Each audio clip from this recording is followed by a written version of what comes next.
Alrighty, good shit. I did a couple live videos, and some people said, "Where, hey, I should do this on YouTube." And I was like, "What the hell? I'm having fun doing this.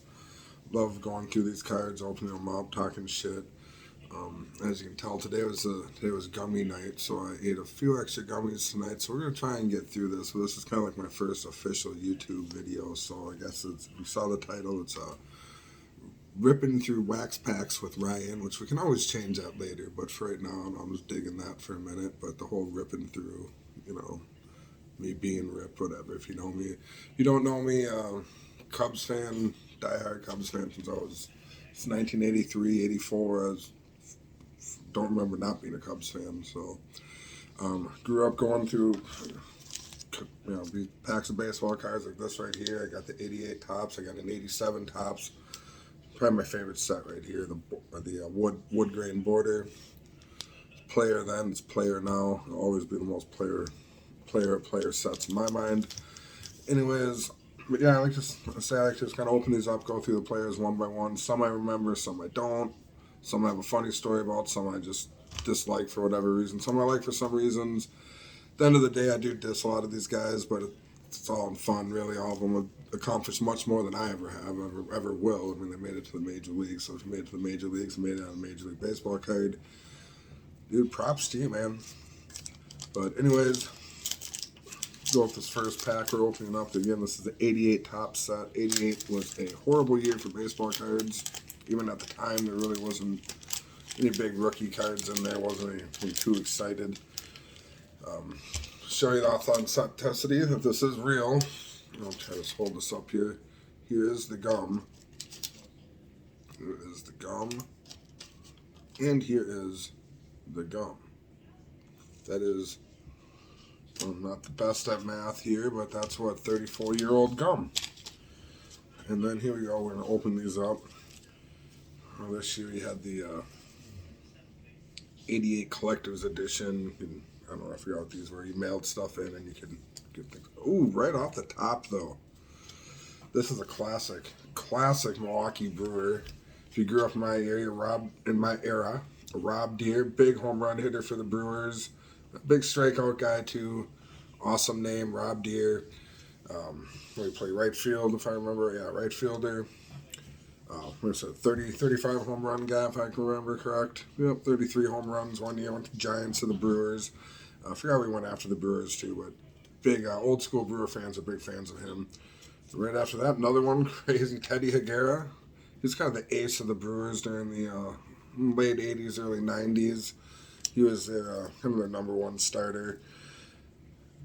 He was another team who might have gotten a little more props or gotten some more opportunities. Those are some kind of below average teams when he pitched there, but he was the ace of those teams. Higuera was a great pitcher. And here we go on to some guys I don't know. Dan this guy, if you can pronounce that last name. Schatzinger, I don't know. Literally never heard of him. Which is crazy because this guy played for a long time, pitcher. Anyways, I had never heard of you.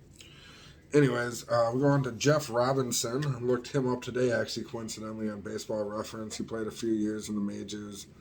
Never really did anything too much, but he made it on baseball cards. Good for him. This guy had a great name when I was a kid. Kevin Bass was a Houston Astro. Was it right field or left field? I don't remember where in the outfield, but a good hitter in his time. Had a few good seasons. Not a lot of longevity, but definitely he played in the majors for a while. But he was good for a few years. Here's one pitcher, Mark Eichhorn. Pitched for the Blue Jays. I vaguely remember Mark Eichhorn. Maybe it's just from the baseball cards, but I do remember him. Don't remember much about him. Here's a guy I hated as a kid, as a diehard Cubs fan, and I was a pretty emotional Cubs fan. Certain players, they seemed to always beat the Cubs whenever we played them, and certain teams. And actually, when I was a kid, everybody beat the Cubs because we sucked. So there's a lot of guys I didn't like, probably. Anyways, here's Tim Wallach. A great third baseman in his time, multi-time All-Star. Was just good all-around, 80s players. I don't think he got too many home runs, but he always was a good average, good glove, good All-Star Always got the big hits, a lot of doubles, really good contact hitter, which the 80s and was a lot of ball was a contact, not these home run, strikeout, or walk that we do now. No, back then you'd guys hit doubles, singles, advance runners over. And Tim Walk was a great third baseman at his time, and beat the Cubs a lot, so I hated him. He's a guy known for his managing just as much as his pitching. Bud Black, he did have a pretty decent pitching career, as well as a pretty decent managing career. That's Bud Black, if you remember him. A lot of people remember him, baseball name. Manager of the Royals in 1988 would have been John Wathan. Apparently, I do not remember him. I don't know how long he was the manager there. I really don't remember him at all. Trying to remember who Dick Hauser was the manager when they won the World Series. If I remember, yeah, Dick Hauser. But anyways, here's a guy, Hall of Famer, 87, record breaker. He switch hit home runs in 2 straight games. So Eddie Murray, 3,000 hits, 500 home runs.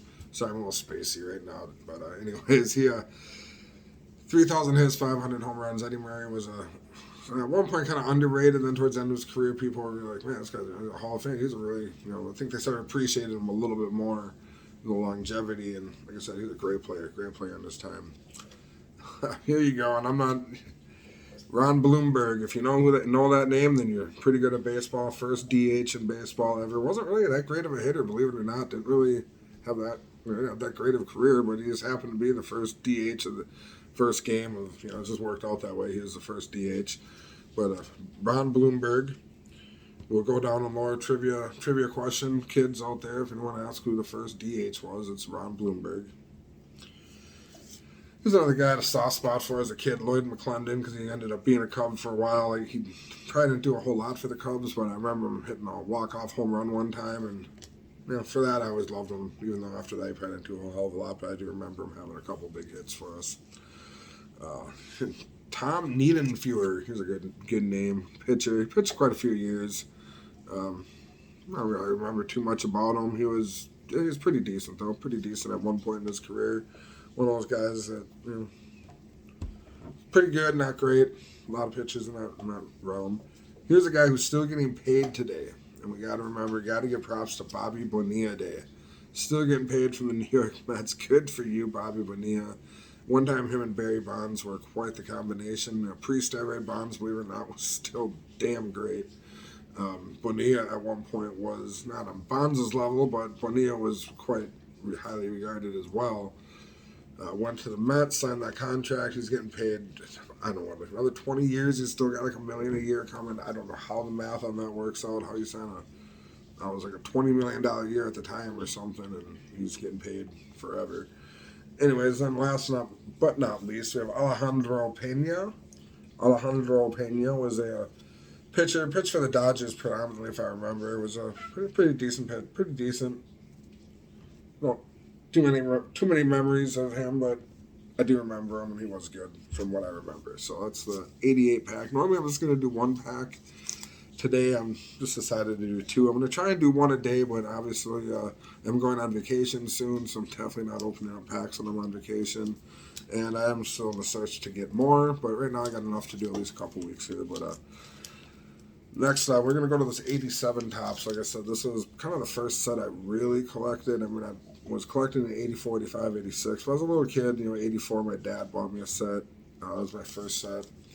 So a soft spot for that one. Then 85 was when I first kind of bought a few packs, and I got the full set that year. And then 86 for Christmas was kind of the same thing. Bought a few packs here and there, but didn't really collect a lot. I was 9 years old. I really couldn't. But then in 87, I don't know if I started doing more chores around the house, but I had a little bit more money in the liquor store by my house because that's how we rolled in the 80s. We bought our cards from liquor stores, which was awesome.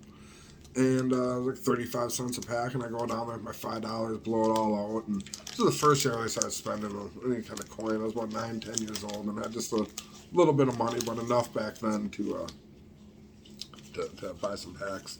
Anyways, again, we got the gums all chewed up. They're all beat up in here. If anybody ever asks, I would probably try a piece just to show you that it's real. Don't want anyone thinking this isn't authentic. Bought these cards recently at a card show, and I said, it was just nostalgia. I had a little fun on Facebook Live. A few people said, hey, go for it. Do you want to make a YouTube channel? I was like, what the hell? I have fun. I really don't give a shit.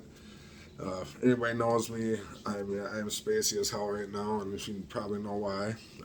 Like I said, it was gummy night. We made gummies tonight, and it was I get a lot. I'm gonna eat a little bit extra tonight and have a really good time. And anyways, here we go. We're opening up the 87 Topps Spring Fever Baseball. You can win a trip for four to 1988 spring training, which back then would have been amazing because now it's all commercialized. Everyone goes to spring training. Back in '88, man, you get down there and wasn't that packed. It was, you get autographs, meet all the players. It was a lot better time now. I never went, obviously, but I knew saw a lot of people, talked to a lot of people that went and read about it, and it seemed like a really dope time. Now it's a little overkill now. Anyways, here's first card off the bat. We got Tom Candiotti.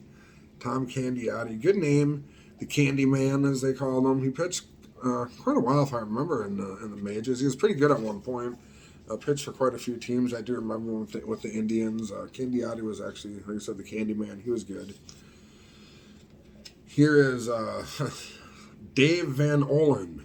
And for some reason, I remember looking him up on, not necessarily looking him up on Baseball Reference. I think I was looking at a team, and I was like, I always like to look at the obscure players on there, like who the hell is this guy that pitched for six games or whatever. So I remember seeing his name somewhere, but he's pretty nondescript, whatever the hell the word is on high, but didn't really do much in his career. But congrats, he was in the majors, good for him.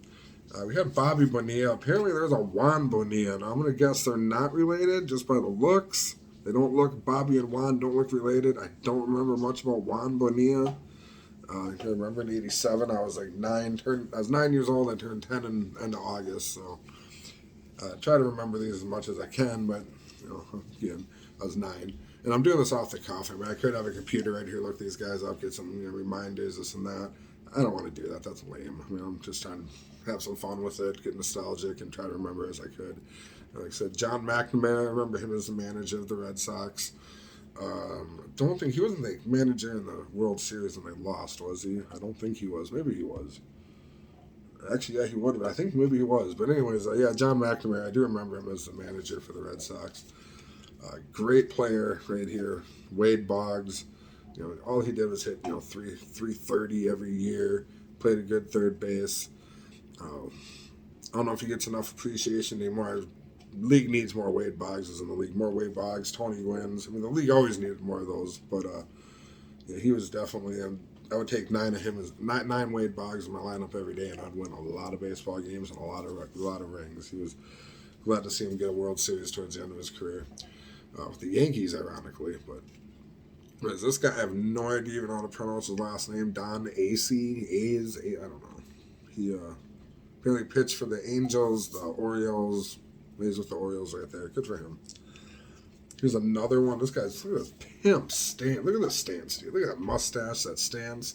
Save some pussy for the rest of us, guy, all right? I don't know much about Dale Mahorchik. I don't know anything about him, but he's a player. That guy got a lot of vag back in the 80s.